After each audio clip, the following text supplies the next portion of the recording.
नहीं, ऐसी कोई सूरत हाल नहीं है। इंशाल्लाह है वो वक्त गुज़र गया है।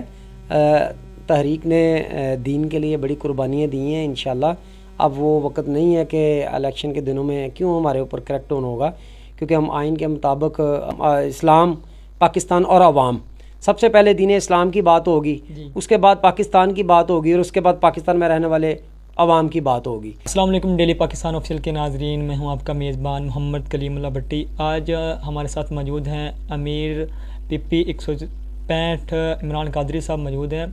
जी अस्सलाम वालेकुम। वालेकुम अस्सलाम वरहमतुल्लाहि वबरकातुहू।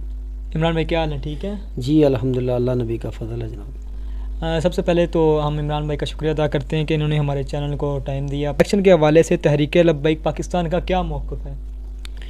बिस्मिल्लाहिर्रहमानिर्रहीम। जी मैं आपका शुक्रिया अदा करता हूँ कि आपके भी चैनल डेली पाकिस्तान ने हमें टाइम अनायत फरमाया है।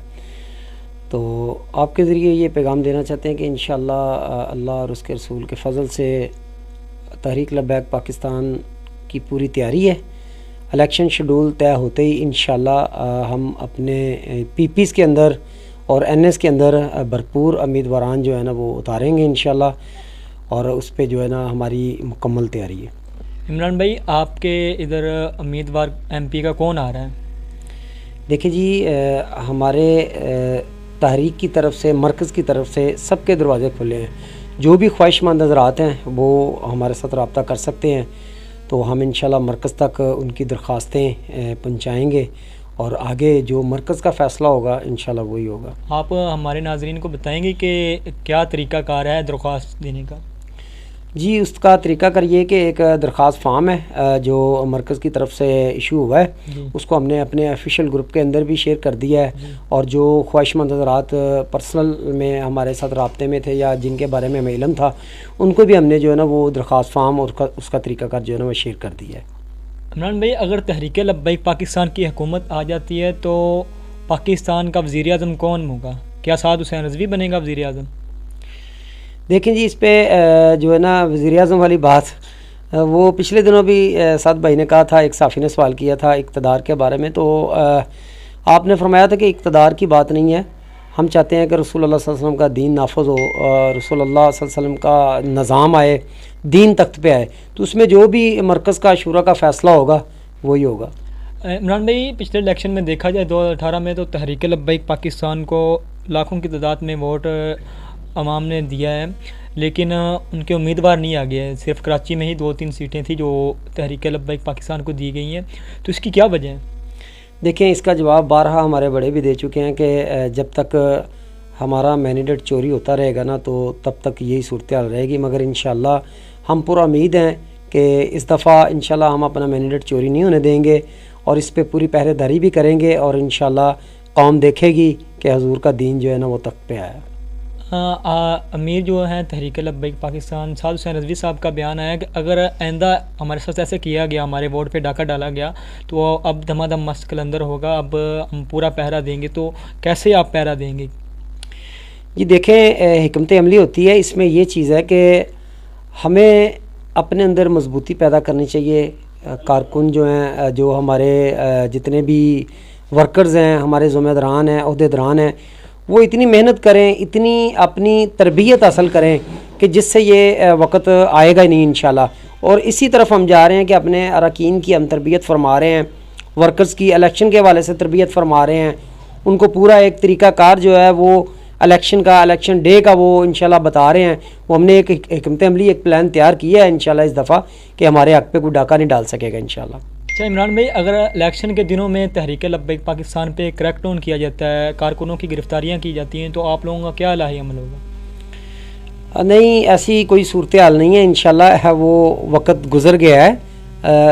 तहरीक ने दीन के लिए बड़ी कुर्बानियाँ दी हैं। इंशाल्लाह अब वो वक्त नहीं है कि इलेक्शन के दिनों में क्यों हमारे ऊपर क्रैकडाउन होगा, क्योंकि हम आइन के मुताबिक सारे अपने मामलात जो है ना वो अदा कर रहे हैं।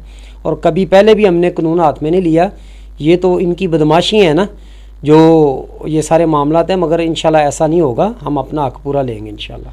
अगर आप अपने हलके में विन करते हैं तो आप रायवंड की आवाम के लिए क्या करेंगे? देखें जी, हमारा तो जो मंशूर है ना वो मंशूर ही हमें जमात ने, तहरीक लब्बैक पाकिस्तान ने ऐसा दिया है, बाबा जी का मिशन ही ऐसा है कि हमारा मंशूर है अवाम इस्लाम पाकिस्तान और अवाम। सबसे पहले दीन इस्लाम की बात होगी, उसके बाद पाकिस्तान की बात होगी और उसके बाद पाकिस्तान में रहने वाले अवाम की बात होगी। और इंशाल्लाह जब तहरीक लब्बैक पाकिस्तान हुकूमत में आएगी, इक़्तिदार में आएगी ना, तो इंशाल्लाह भूखा कोई नहीं सोएगा। थानों में जो जुल्म सितम होता है, जो बदमाशी होती हैं, वो नहीं होंगी, ठीक है। और उसके बाद जो निज़ाम है वो इंशाल्लाह हम जड़ से जो है ना बेहतर करेंगे इंशाल्लाह। इमरान भाई, लोग कहते हैं तहरीक लब्बैक पाकिस्तान वाले सख्त बात बहुत करते हैं, तो इसकी क्या वजह है? नहीं जी, ये तो मेरे कायद भी कह चुके हैं कि हमारा मौक़िफ़ जो है ना वो सख्त होता है। वैसे हमारा जो है ना वो ऐसा कोई नहीं है कि हम सख्त है। देखें, रसूलुल्लाह की इज़्ज़त की बात आए, ख़त्म नबूवत की बात आए, अज़मत कुरान की बात आए, सहाबा की बात आए, तो वहाँ पे हम अपना नरम लहजा तो नहीं रख सकते ना। अगर किसी की अपनी ज़ात पे कोई हरफ आ जाए, अपनी ज़ात पे कोई इज़्ज़त का मामला हो या कोई भी उसका ज़ाती मामला हो, तो उस पर वो क्या ठंडे दिमाग से ठंडे दिल से सुन लेगा? तो हम अपने करीम आका अलैहि सल्लम की इज़्ज़त और नमूज़ पर कैसे कंप्रोमाइज़ कर सकते हैं, और कैसे हम जो है ना उनकी ऊपर आई एक ज़रा सी बात भी जो है वो ठंडे दिल से सुन ले। उसमें हमारे बाबा जी हमें बता के गए हैं कि कोई नरम गोशा नहीं है। ये तो कुरान पाक में भी जो है ना बाबा जी ने फरमाया कि जो है ना जो गुस्ताख रसूल है उसके लिए क्या मौक़िफ़ आया है। इमरान भाई, फ़लस्तीन के हवाले से क्या TLP कोई इलाही अमल ला रही है, या पीछे बयान दिए थे बस और अब चुप करके बैठ ही जाना है? नहीं जी, नहीं, चुप करके क्यों बैठना है। देखें, हमारे कायद ने तो अल्हम्दुलिल्लाह एक बहुत बड़ा जो ऐलान किया था और बहुत बड़ा एक मिलियन मार्च जो है ना इस्लामाबाद में निकाला था, जिसका हिस्सा हम खुद भी रहे हैं अल्हम्दुलिल्लाह। देखें, फ़लस्तीन के लिए अगर आवाज़ उठाई है तो कौन सी जमात है? तहरीक लब्बैक पाकिस्तान है। इसके अलावा किसी जमात ने आवाज़ नहीं उठाई। और हमारे कायद तो सफ़ीर से भी जाके मिले हैं, सारे मामला कर रहे हैं जी। और दूसरे नंबर पर सर बात यह है कि फ़लस्तीन के हवाले से बाबा जी के उर्स पाक पर आप देखें कि हमारे कायद ने एक बहुत बड़ा जो ऑप्शन दिया है कि इनकी प्रोडक्ट का बाइकआउट किया जाए। तो अब आप देख लें उसका रिजल्ट आ रहा है कि नहीं आ रहा। और मैं आपके तवसल से बताता जाऊं कि ये इनकी जितनी भी ये कोक स्प्राइट, ये आप देखें कि 150-200 की बिकती थी, तो अब ये इनके रेट कितने नीचे आ गए हैं, एक के साथ एक फ्री दे रहे हैं। और मेरे अपने ज़ाती घर में कुछ चीज़ें इस्तेमाल होती थी, महीने में अगर 2-3 हज़ार की चीज़ें इस्तेमाल होती, तो वो देखें हर बंदे का ये आइडिया लगाया जाए तो हज़ारों लोगों ने अभी तक अल्हम्दुलिल्लाह, बल्कि लाखों लोगों ने, तहरीक के जो कारकुन हैं और भी जो गयूर मुसलमान हैं, उन्होंने बाइकआउट किया है। तो आप देख लें कितना फ़र्क पड़ रहा है। हमारे साथ मौजूद थे अमीर PP 165 इमरान कादरी साहब। देखते रहिए डेली पाकिस्तान ऑफिशियल। अल्लाह आने के बाद।